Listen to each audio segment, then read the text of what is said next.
What's up, guys, and welcome back to Sloppy Seconds. This time around, it is going to be for the defense and special teams as we're looking who to play, who to sit, and who to pick up if we're streaming week to week.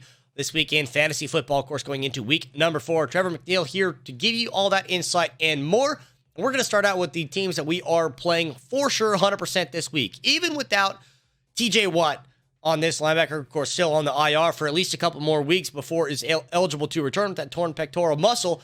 The Pittsburgh Steelers, with Zach Wilson's return, is just a beautiful little golden nugget, just waiting to score some points here on a not very good New York Jets football team. Of course, you would love to see TJ Watt in this lineup because that's a guaranteed 4 to 6 sacks that you're going to have against a young quarterback. But unfortunately, because of that, we're just going to be looking for those interception numbers and hope that maybe one of those will go yard for a pick 6. But Steelers, every single league, if you got them, you start them. If you're looking for a defense to start, if they are available for pickup, I'm going Pittsburgh Steelers here because the football Jets, Zach Wilson is going to be just giving them whatever that they want, and I can't imagine the Jets are going to score a lot of points, so expect that Steelers are going to be a solid play.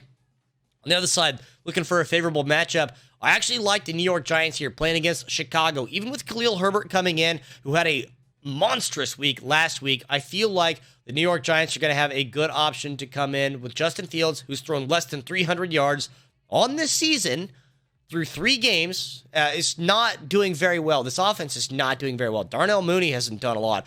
Cole Kmet has done virtually nothing. Everyone is abandoning ship of the Chicago offense because it has produced little to nothing, and I don't think Khalil Herbert coming in to be number 1 running back for Chicago is going to be able to change much of that.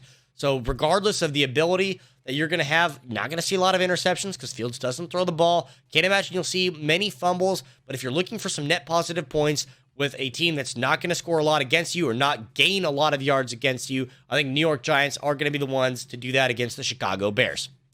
On the other side of the script, looking for defenses we will not be playing, we're going to start out with the Los Angeles Chargers. Of course, the Chargers are very notorious for dropping players to injury, and this season is proving to be no stranger to that. Already losing 2 more players within the last week, one of which is a huge playmaker in Joey Bosa going on the IR even. A huge loss to this secondary and to the front 7 by the 2 players that they've lost. Can't emphasize enough that the Chargers are continuing to charger and just dropping players in this one. It's not going to be a great matchup for them. I cannot expect them to do a whole lot here against Houston. Dameon Pierce, I feel like, is just going to roll right over this front 7. Davis Mills has been one of the quarterbacks that is towards the top of the list in yards per attempt or yards per completion. So Houston's offense, they might not be winning a lot of games, but they are moving the ball and moving it relatively efficiently. And with more hits on this defense of the Chargers, not a good option to put in your starting lineup this week. On the other side, a terrible option, probably the worst option you could possibly have, is the Baltimore Ravens. The same Ravens defense that gave up 500 plus yards and 6 touchdowns to Tua. They're playing Josh Allen in the number 1 offense in the NFL in the Buffalo Bills. I am not touching the Ravens defense or special teams with a 10-foot pole. They're not going to get hardly any sacks. I can't imagine they get more than 1 or 2 interceptions if Josh Allen has a sloppy throw or receiver just accidentally tips it up into the air. This is going to be a high-scoring affair. This is going to be a huge offensive game for Buffalo. This is just an all-out stay away from Baltimore. There's no chance this goes well for either one of these defenses, frankly, but especially not for the Ravens.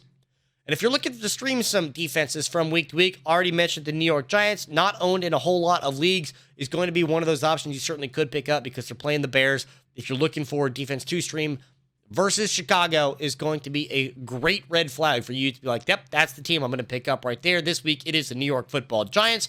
On the other side, looking at the Kansas City Chiefs, of course, their defense is certainly not the defense of old. They are not the most stout secondary. They don't have this insane front 7 anymore. They don't get into the backfield super often. Of course, Chris Jones is a force on that front line.